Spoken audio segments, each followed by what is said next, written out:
آج کی اس نشست میں ہم بات کریں گے غزوہ حنین میں اسلامی لشکر پر تیر اندازوں کے اچانک حملے کے متعلق۔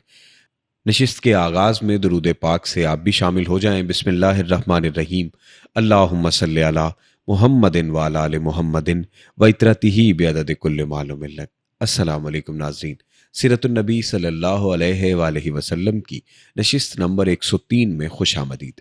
پچھلی نشست میں آپ نے غزوہ حنین کے ابتدائی حالات کے متعلق سنا اور آپ نے واقعہ یہاں تک سنا تھا کہ رسول اللہ صلی اللہ علیہ وسلم نے مکہ سے حنین کی طرف سفر کس طرح سے طے کیا تھا، اور ساتھ ہی آپ نے یہ واقعہ بھی سنا تھا کہ رسول اللہ صلی اللہ علیہ وسلم پر کون سی بات گراں گزری تھی۔ اس طرح سے اسلامی لشکر منگل اور بدھ کی درمیانی شب 10 شوال کو حنین پہنچا، لیکن مالک بن عوف یہاں پہلے ہی پہنچ کر اور اپنا لشکر رات کی تاریکی میں اس وادی کے اندر اتار کر اسے راستوں، گزرگاہوں، گھاٹیوں، پوشیدہ جگہوں اور دروں میں پھیلا اور چھپا چکا تھا، اور اسے یہ حکم دے چکا تھا کہ مسلمان جو ہی نمودار ہوں انہیں تیروں سے چھلنی کر دینا، پھر ان پر یکدم اکٹھے ہو کر ٹوٹ پڑنا۔ ادھر سحر کے وقت رسول اللہ صلی اللہ علیہ وسلم نے لشکر کی ترتیب و تنظیم فرمائی اور پرچم باندھ کر لوگوں میں تقسیم کیے۔ پھر صبح کے جھپٹے میں مسلمانوں نے آگے بڑھ کر وادی حنین میں قدم رکھا۔ وہ دشمن کے وجود سے قطعی بے خبر تھے، انہیں مطلق علم نہ تھا کہ اس وادی کے تنگ دروں کے اندر ثقیف و حوازن کے جیالے ان کی گھات میں بیٹھے ہیں، اس لیے وہ بے خبری کے عالم میں پورے اطمینان کے ساتھ اتر رہے تھے کہ اچانک ان پر تیروں کی بارش شروع ہو گئی۔ پھر فوراً ہی ان پر دشمن کے پرے یکدم اکٹھے ٹوٹ پڑے۔ اس اچانک حملے سے مسلمان سنبھل نہ سکے اور ان میں ایسی بھگدڑ مچی کہ کوئی کسی کی طرف دیکھ نہ رہا تھا، بالکل فاش شکست تھی۔ یہاں تک کہ ابو سفیان بن حرب نے، جو ابھی نیا مسلمان تھا، کہا اب ان کی بھگدڑ سمندر سے پہلے نہ رکے گی، اور جبلہ یا کلدہ بن جنید نے چیخ کر کہا دیکھو آج جادو باطل ہو گیا۔ یہ ابن اسحاق کا بیان ہے۔ برا بن عازب رضی اللہ تعالیٰ عنہ کا بیان ہے جو صحیح بخاری میں مروی ہے، اس سے مختلف ہے۔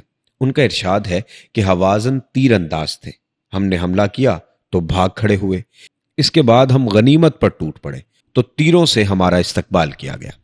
حضرت انس کا بیان جو صحیح مسلم میں مروی ہے وہ بظاہر اس سے قدرے مختلف ہے، مگر بڑی حد تک اس کا معیت ہے۔ حضرت انس کا ارشاد ہے کہ ہم نے فتح مکہ کیا، پھر حنین پر چڑھائی کی، مشرکین اتنی عمدہ صفیں باندھ کر آئے جو میں نے کبھی نہیں دیکھی تھی، سواروں کی صف، پھر پیادوں کی صف، پھر ان کے پیچھے عورتیں، پھر بھیڑ بکریاں، پھر دوسرے چوپائے، ہم لوگ بڑی تعداد میں تھے۔ ہمارے سواروں کے میمنہ پر خالد بن ولید تھے، مگر ہمارے سوار دشمن کی تیر اندازی کی وجہ سے ہماری پیٹھ کے پیچھے پناہ گیر ہونے لگے، اور ذرا سی دیر میں ہمارے سوار بھاگ کھڑے ہوئے، عراب بھی بھاگے اور وہ لوگ بھی جنہیں تم جانتے ہو۔ بہرحال جب بھگدڑ مچی تو رسول اللہ صلی اللہ علیہ وسلم نے دائیں طرف ہو کر پکارا لوگو میری طرف آؤ، میں عبداللہ کا بیٹا ہوں۔ اس وقت اس جگہ آپ کے ساتھ چند مہاجرین اور اہل خاندان کے سوا کوئی نہ تھا۔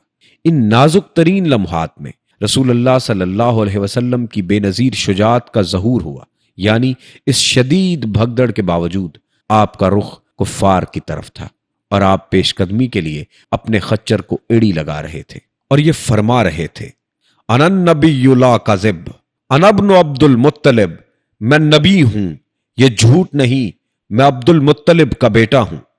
لیکن اس وقت ابو سفیان بن حارث نے آپ کے خچر کی لگام پکڑ رکھی تھی اور حضرت عباس نے رکاب تھام لی تھی۔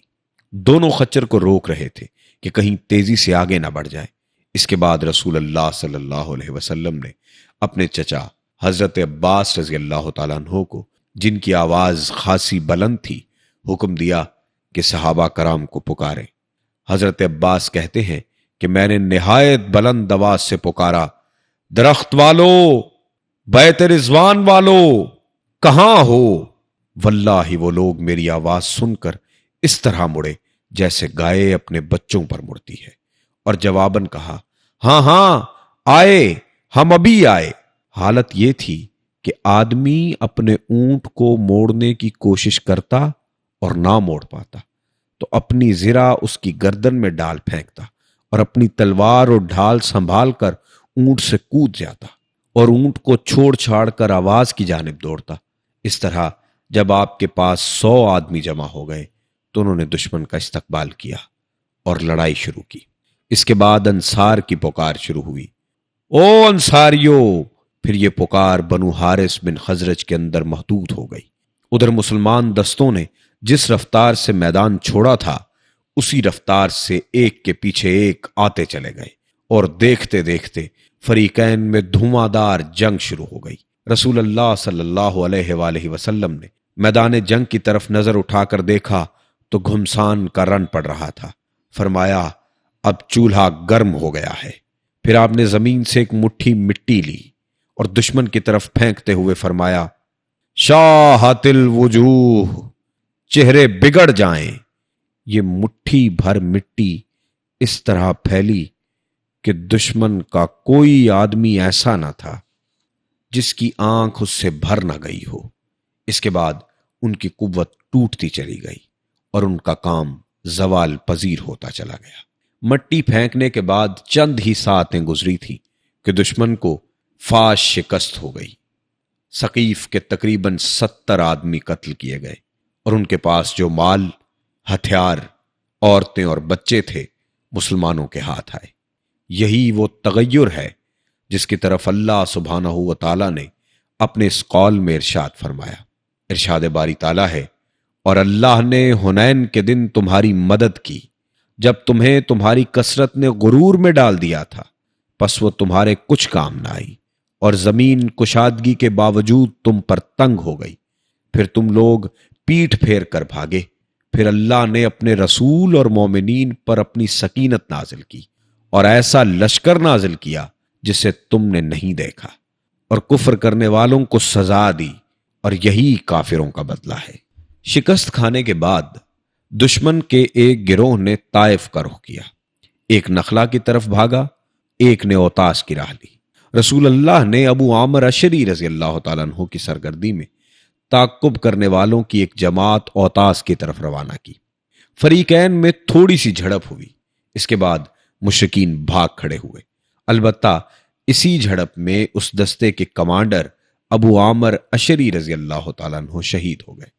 مسلمان شہ سواروں کی ایک دوسری جماعت نے نخلا کی طرف پسپا ہونے والے مشرکین کا تعقب کیا اور درید بن سما کو جا پکڑا، جسے ربیہ بن رفیع نے قتل کر دیا۔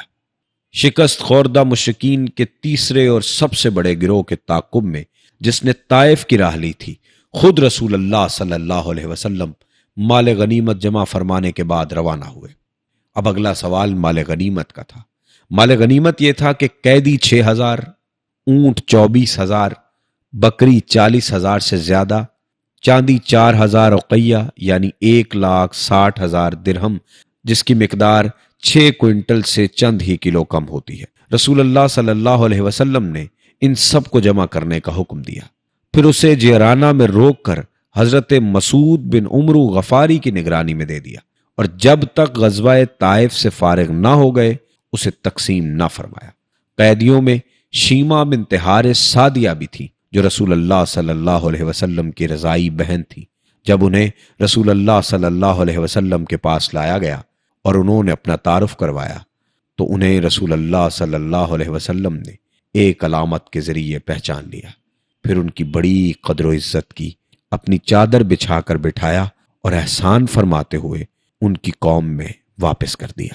ناظرین، شیمہ بنت حارث سعدیہ کے متعلق آپ ہماری آغاز کی نشستوں میں سن چکے ہیں کہ جنہوں نے رسول اللہ صلی اللہ علیہ وسلم کے ساتھ بچپن گزارا، اور وہ سامنے کب آئیں جب رسول اللہ صلی اللہ علیہ وسلم فتح مکہ سے بھی فارغ ہو چکے تھے، یعنی مکہ کا وہ نومولود بچہ جو ان کے یہاں دودھ پینے گیا تھا، آج مکہ کی سرداری کے بعد جب اس نے قیدیوں میں دیکھا کہ وہ عورت شیمہ بنت حارث سعدیہ بھی وہیں موجود ہیں، انہیں اپنی رضائی بہن پا کر اس سردار نے اپنی چادر بچھا دی، بڑی قدر و عزت کی، احسان کیا، انہیں ان کی قوم کو واپس کر دیا۔ یہ پیمبر کا ہی ظرف ہے، اور یہ آقا نامدار حضرت عالیہ مرتبت حضرت محمد صلی اللہ علیہ وآلہ وسلم کا ہی حوصلہ ہے کہ آپ نے اس دیدہ دلیری سے جنگ کی، جنگ کرنے کے بعد اپنی رضائی بہن کو اس قدر عزت اور توقیر بخشی۔ ناظرین، یہاں آپ نے بات سنی غزوہ طائف کی۔ ہماری آنے والی نشست میں آپ غزوہ طائف کے متعلق سنیں گے کہ یہ غزوہ طائف کیا تھا۔ اس کی وجہ آپ جان چکے ہیں کہ کچھ لوگ جو نکل کر بھاگے تھے ان میں سے ایک نخلا کی طرف بھاگا، ایک نے اوتاس کی راہ لی اور پھر تیسرا جو تھا اس نے طائف کی راہ لے لی تھی۔ دونوں مشنز پر رسول اللہ صلی اللہ علیہ وسلم نے اپنے صحابہ کو بھیجا، لیکن طائف کے لیے رسول اللہ صلی اللہ علیہ وسلم نے کہا کہ یہاں میں خود جاؤں گا۔ اس غزوے میں کیا کچھ ہوا یہ سنیں گے آپ ہماری آنے والی نشست میں۔ تب تک کے لیے اپنے میزبان سید ابرار ابوالحسن کو اجازت دیجیے۔ اللہ حافظ و ناصر۔